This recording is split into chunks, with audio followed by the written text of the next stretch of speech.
Olá, meus amados, sejam bem-vindos. Hoje nós vamos meditar um pouquinho sobre a purificação do templo. No ministério de Jesus, Jesus purificou o templo 2 vezes em Jerusalém, no início do seu ministério e no final do seu ministério. Vamos ler nas Sagradas Escrituras Jesus purificando o templo. Encontra-se em João capítulo 2, 13 ao 16. Leiamos. Estando próximo a Páscoa dos judeus, subiu Jesus para Jerusalém. Encontrou no templo os que vendiam bois, ovelhas e pombas, também os cambistas assentados. Tendo feito um azorrague de cordas, expulsou todos do templo, bem como as ovelhas e os bois.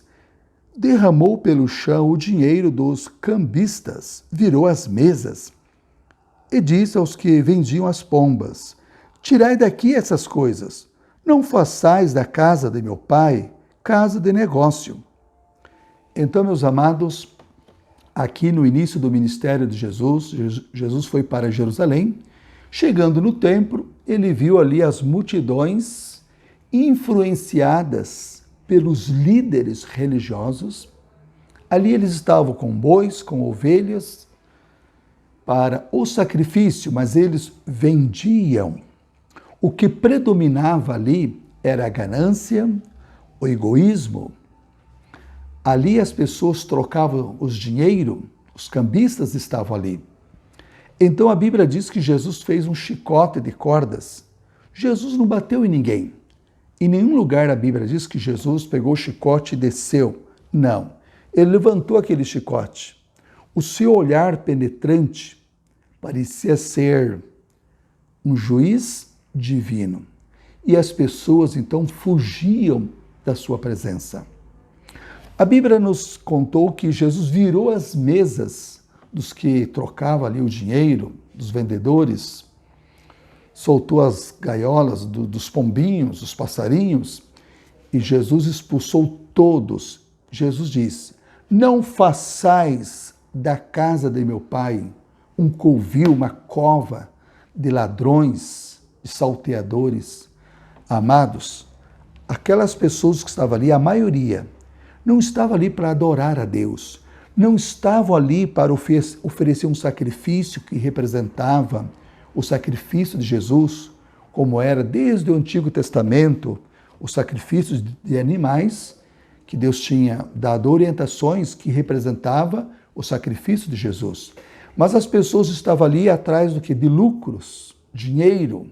Era a ganância, era o orgulho que dominava os corações daquelas pessoas, era a vaidade, e Jesus expulsou todos eles, dizendo: a casa de meu pai é uma casa de oração, de reverência, mas vocês transformaram numa casa de ladrões, de gananciosos, de roubadores. Os líderes religiosos, eles eram os verdadeiros culpados, porque eles pensavam mais nos lucros do que nos corações e na adoração das pessoas para com Deus. Os líderes religiosos estavam ali para ensinar a verdadeira adoração, mas eles próprios davam seus maus exemplos às pessoas, aos adoradores. Queridos, a segunda vez que Jesus purificou o templo está registrada em Mateus, capítulo 21. Mas antes de nós entrarmos em Mateus, capítulo 21, eu quero salientar a vocês que na sequência dessa leitura, a Bíblia fala sobre a bondade, o amor de Jesus para com as pessoas. Jesus sempre usou de bondade e de amor. Mesmo na expulsão dos vendedores do templo, Jesus mostrou que amor pelas pessoas. O seu olhar era um olhar cheio de amor, mas de retidão, de justiça e de verdade.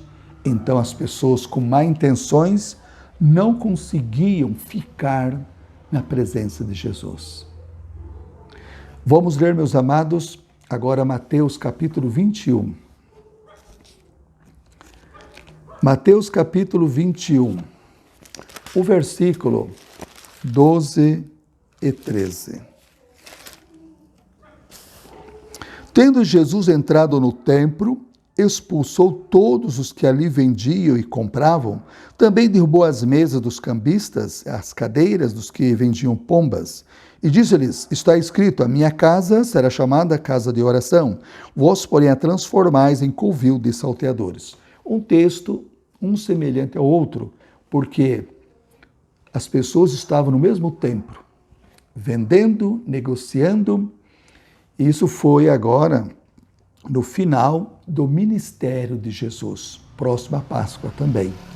Então, queridos, havia se passado praticamente 3 anos e ali estavam as pessoas novamente fazendo da casa de Deus uma casa de comércio. Na primeira expulsão dos vendedores, na primeira purificação, depois que Jesus purificou o templo, a Bíblia Sagrada, na sequência, diz que, de João capítulo 2, do 13 ao 16, que vieram até Jesus os cegos, os aleijados, os mudos, os pobres. Esses não tinham acesso ao templo. Por quê? Os vendedores estavam ali, os cambistas, eles queriam dinheiro, comércio, eram gananciosos, e eles não davam brecha, para os cegos, os aleijados, os necessitados chegarem no pátio do templo. E agora Jesus pôde o quê? Curar todos eles, abençoar todos eles.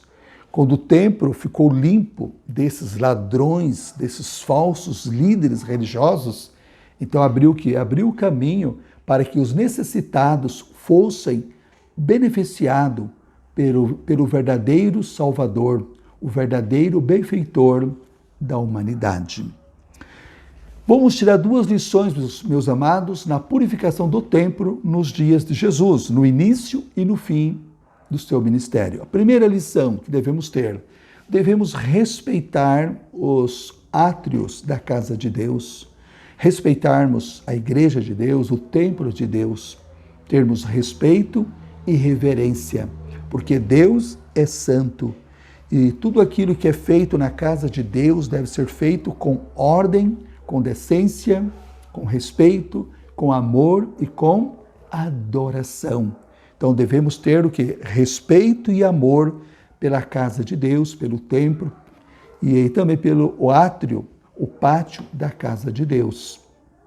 Segunda lição, meus amados, não devemos fazer da casa de Deus um centro de comércio. Hoje existem muitas religiões que fazem da igreja um comércio.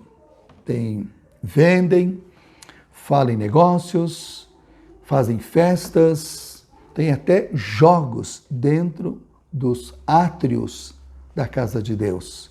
Isso é a falta de respeito, de amor para com Deus e para com os verdadeiros adoradores. Hoje as pessoas não levam mais a sério a reverência que deviam ter para com Deus e para com o seu templo. Queridos, essa seria a primeira lição, respeito pela casa de Deus. Segunda lição é a purificação do nosso coração. Assim como Jesus purificou o templo nos seus dias, assim Ele quer purificar o nosso coração, a nossa mente, de todos os ídolos, de tudo aquilo que nos corrompe, de tudo aquilo que está tomando o lugar de Deus na tua vida e na minha vida também. O Senhor quer nos purificar, nos lavar, fazer de nós templos vivos, a habitação do Espírito Santo. Queridos, desejas você ser purificado pelo Espírito Santo? Eu desejo. Deseja você que o teu corpo seja o templo do Espírito de Deus, para que o Espírito Santo te purifique, te leve à adoração ao verdadeiro Deus? Abra teu coração a Cristo. Eu também tomarei essa decisão. Que o Senhor nos purifique e nos renova e nos prepare para o reino eterno, para as moradas celestiais que nós tanto almejamos. Que Deus te abençoe para isso, meus amados. quero orar por você nesse momento. Pai querido, rogo as tuas bênçãos a todos os ouvintes nesse momento.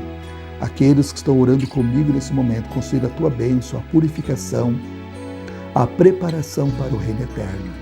Pai querido, ouve as nossas orações, cura as nossas enfermidades, nos dê a tua paz, a alegria do céu e o amor uns para com os outros.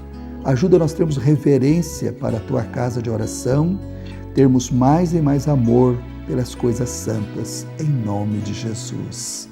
Amém. Amados, até o nosso próximo encontro com a graça de Deus. Fica com Deus na paz do Senhor Jesus. Amém.